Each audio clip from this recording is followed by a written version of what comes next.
era uma comunhão prática. Eles não apenas diziam que se amavam, mas sim demonstravam esse amor um ao outro, ao poderem dar o pouco que eles tinham. Note que somente eles provinham de comunidades pobres. A maioria deles vinham dos confins, mas eles repartiam o pouco, as migalhas. Outras, por exemplo, a Dorca, a Tabita, entre outros, eram pessoas que não tinham recursos, viviam de cozer roupa manualmente, mas a partir disso partilhavam o pouco que eles tinham, porque eles tinham um senso maior do Evangelho, que o Evangelho não apenas deve ser dita, mas sim deve ser demonstrada ao nosso próximo. E o Evangelho de demonstração tem mais impacto do que o Evangelho de palavras. E comunhão aqui não é apenas sentar lado a lado no culto, não. Comunhão é abrir o coração à pessoa que está em necessidade. A igreja primitiva partilhava os seus recursos, partilhava o seu tempo, partilhava a sua alegria, partilhava a sua dor.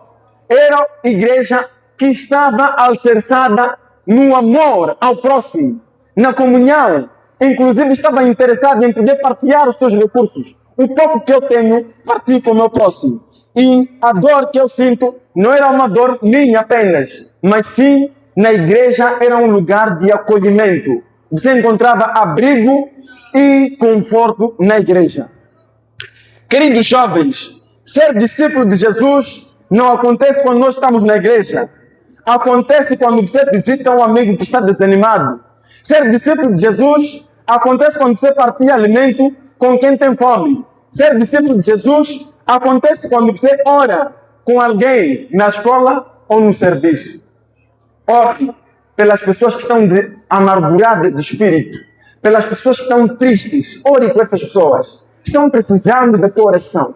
Estão precisando do teu apoio. Tem pessoas que não precisam necessariamente de uma doação em bens monetários, mas precisam apenas que você ore com eles, que você abrace a essas pessoas, que você dê o seu ombro para que a pessoa possa encontrar nele abrigo. Por isso, amados irmãos, nós seremos discípulos quando você usa o seu talento para poder servir. Nós seremos discípulos quando você ora com alguém em todo momento.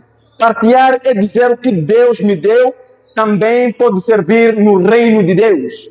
O pouco que Deus me deu pode servir no reino de Deus. Queridos, o contexto do texto também, aprendemos que conversão verdadeira a conversão verdadeira de coração nos levará à conversão do bolso. Muitos de nós alegamos que estamos convertidos de coração, mas os nossos bolsos estamos apegados conosco, não é? Não concentre a atenção apenas para si. Olhe ao teu próximo, pois essa é a verdadeira forma da manifestação do Evangelho. Jesus Cristo disse: vos conhecereis que sois meus discípulos se vos amardes uns aos... Vos conhecereis que sois meus discípulos se vos amardes uns aos outros. Esse é o requisito fundamental para que as pessoas conheçam que eu sou discípulo do Senhor Jesus Cristo. As pessoas conhecerão que você é discípulo de Jesus não quando você vem na igreja, mas quando você demonstra o amor que você tem por Cristo às pessoas que estão em necessidade no seio da nossa comunidade. Por isso, a comunhão verdadeira significa perceber e agir. Compartilhar a vida é dizer: o que é meu pode servir no reino de Deus. O seu problema também é meu. Sua dor também me importa. A igreja cresce quando aprende a dividir com aqueles que pouco ou nada têm. Não apenas acumular. A comunhão verdadeira e transformadora transforma a igreja num ambiente onde ninguém caminha sozinho, onde os fardos de um tornam-se compartilháveis, onde aprendemos a auxiliar as pessoas que têm necessidade. E hoje, o que nos leva aqui é poder auxiliar as crianças que vivem em estado de vulnerabilidade, que não têm como começar com a escola, mas porque não têm condições, têm vontade, mas não têm condições de poder avançar. E a juventude é chamada a poder dar ombro, a poder estender a mão, a poder dar abrigo, a poder fazer possíveis os sonhos que se tornariam impossíveis sem a presença da juventude.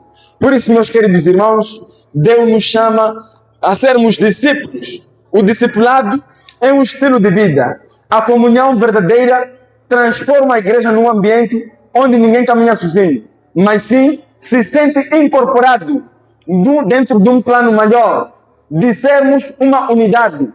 O apóstolo Paulo, ele disse, no livro de 1 Coríntios, capítulo 12, versículo 12, que o corpo, ela é uma unidade.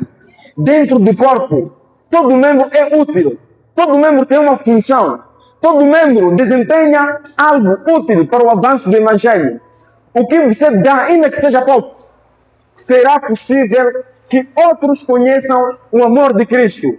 Queridos, um dia poderemos nos assustar quando chegarmos no céu, que muitas pessoas somente conseguiram entrar no reino dos céus por intermédio da sua oferta, por intermédio da sua doação, por intermédio das suas palavras, por intermédio do seu conforto, por intermédio do seu auxílio, por intermédio do que você abriu mão.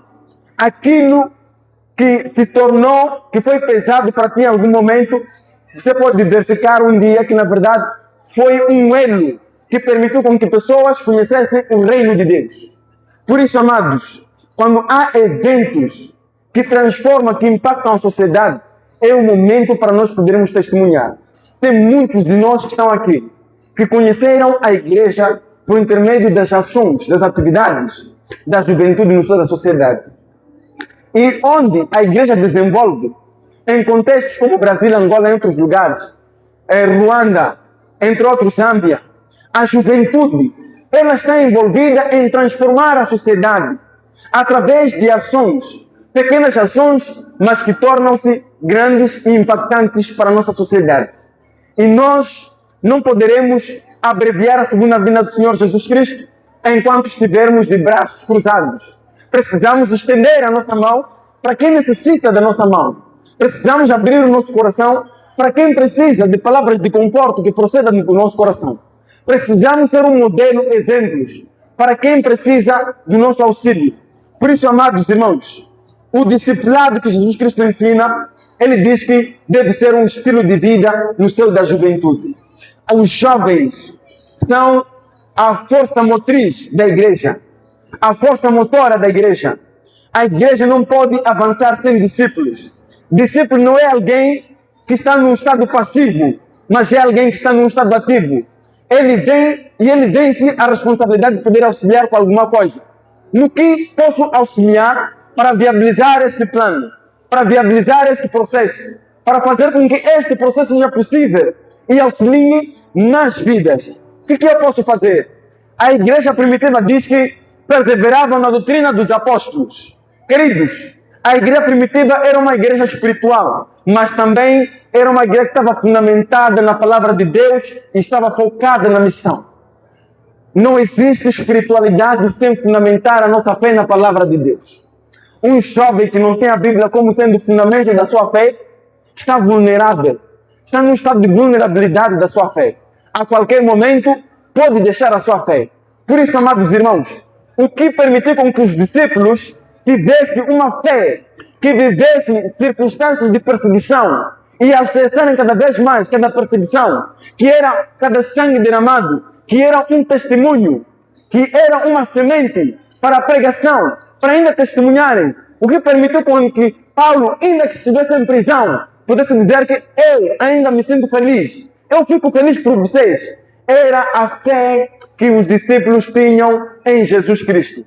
Esta fé, o apóstolo Paulo elogiou dizendo que é fundamentada na palavra de Deus. Crescimento que consiste no conhecimento da Bíblia e em colocação na prática os ensinamentos que nós aprendemos.